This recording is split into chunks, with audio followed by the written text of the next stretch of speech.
हरे कृष्ण। हमने देखा जिस प्रकार से धृतराष्ट्र को विदुर ने बताया कि द्रौपदी का विवाह पांडवों से हो गया है और दुर्योधन और दुशासन कर्ण इत्यादि बहुत जल्द भुन गए इस परिस्थिति को देख करके। उन्होंने धृतराष्ट्र से जाकर के कंप्लेन की कि we have to really settle the Pandavas now. Karna और दुर्योधन ने इस प्रकार से चीजों को सामने रखा धृतराष्ट्र के। धृतराष्ट्र भी मान गए कि हाँ, अब पांडव आस्तीन के सांप बन गए हैं। उन्होंने कहा कि देखिए, हम जब से चाह रहे हैं पांडवों को मारना, लेकिन पांडव किसी तरह से मिटते ही नहीं है। धृतराष्ट्र ने कर्ण और दुर्योधन से पूछा कि आप क्या चाहते हो, how do you plan to tackle the situation. So तब दुर्योधन कहने लगे कि हमें कुछ तो करना चाहिए। माइट बी हमें पांडवों के बीच में दरार डालनी चाहिए, या तो गुप्तचरों को भेज करके धीरे धीरे धीरे धीरे एक एक करके पांडव को मार देना चाहिए, या फिर पूरे राज्य में उनके बारे में कानाफूसी करके गलत अफवाहें फैलानी चाहिए, या फिर सुंदर स्त्रियों को बहला फुसला करके पांडवों को रिझा देना चाहिए और द्रौपदी को दिखा देना चाहिए कि देखो पांडव कैसे विचार कर रहे हैं। कुछ नहीं तो कम से कम केवल भीम को रास्ते से हटा देना चाहिए। भीम रास्ते से हट गया तो बाकी सब तो ऐसे मूली की तरह निकल जाएंगे। ये सारी चीजें हुई। तब धृतराष्ट्र ने कर्ण की ओर देखा। कर्ण को पूछा, तुम्हें क्या लगता है वत्स, क्या करना चाहिए?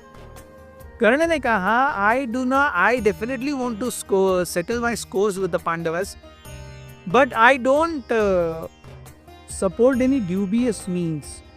ऐसा इधर से करो उधर से करो, ये अंदर से करो वो अंदर से, ऐसा क्यों? सीधे सीधे चैलेंज करो और उन्हें युद्ध में हराओ, युद्ध में मार डालो। इससे अच्छा और किए क्या हो सकता है? तो फिर धृतराष्ट्र ने कहा, देखिए, और कर्ण कहने लगे, देखो अब तक तो पांडव छोटे थे, अब तक हमने क्या कुछ नहीं किया पांडव को मारने के लिए। जहर वाला केक खिलाया, पानी में उड़ेल दिया, लाक्षागृह में डालने का प्रयास किया, हर जगह पर पांडव निकल जाते हैं बच करके, उनको कुछ होता ही नहीं है। विच मीन्स, और हमने पांडवों के बारे में अफवाहें फैलाने का प्रयास किया, फिर भी आज वस्तु स्थिति ऐसी है कि सारी प्रजा कौरव राज्य को गाली दे रही है कि वो पांडवों की मृत्यु के लिए जिम्मेदार थे। अगर वारणावत में पांडव मरे हैं तो who is responsible? Dhritarashtra is responsible. ये ग्राउंड रियलिटी है। कर्ण कहने लगे।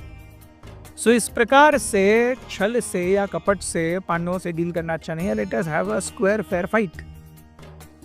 तो तब धृतराष्ट्र ने कहा, हाँ ठीक है, आप जो ये बोल रहे हो वो भी ठीक है कि सब कुछ सबके सामने हो, और जो कुछ भी रिजल्ट आता है वो सबको माननी ही होगा, क्योंकि सब कुछ सबके सामने हुआ है।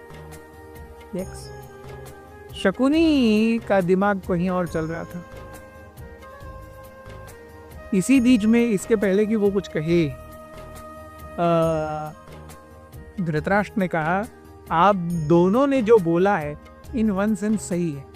Somehow or the other we need to get rid of Pandavas. लेकिन कुछ करने के पहले हमें निश्चित रूप से भीष्म, कृपाचार्य और विदुर से सलाह लेनी चाहिए, और द्रोणाचार्य से। इन सब के रहते हुए, इन सब की सहमति से ही कुछ किया तो अच्छा है। It is not good to just whimsically act on one's own mind and frenzies। तो ऐसा कह करके फिर भीष्म को बुलाया गया। भीष्म को बुलाने के बाद में जब धृतराष्ट्र ने पूछा क्या करना चाहिए, भीष्म ने कहा, आप जो सोच रहे हैं बिल्कुल गलत है। जिस तरीके से आप कहते हैं कि राज्य पर आपका अधिकार है, वो भी तो कैसे कहते हैं कि राज्य पर उनका अधिकार है। अगर राज्य पर उनका अधिकार नहीं है तो आपका भी अधिकार नहीं है, और अगर आपका अधिकार है तो उनका भी अधिकार है। इसीलिए राजन, मेरी नम्र निवेदन है कि आप पांडवों को आधा राज्य दे दो। आपने इतना बहला फुसला करके भी सारे हस्तिनापुर में ये बात फैली है कि आपने पांडवों को मरवाया।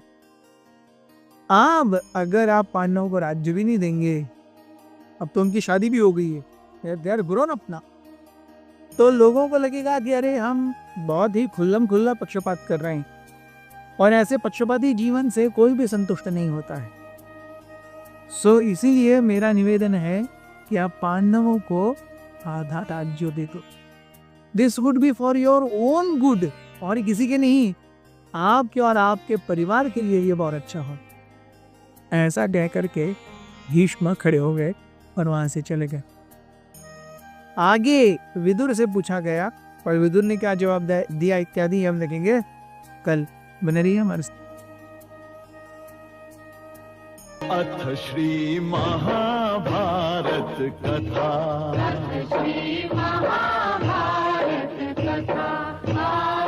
महाभारत कथा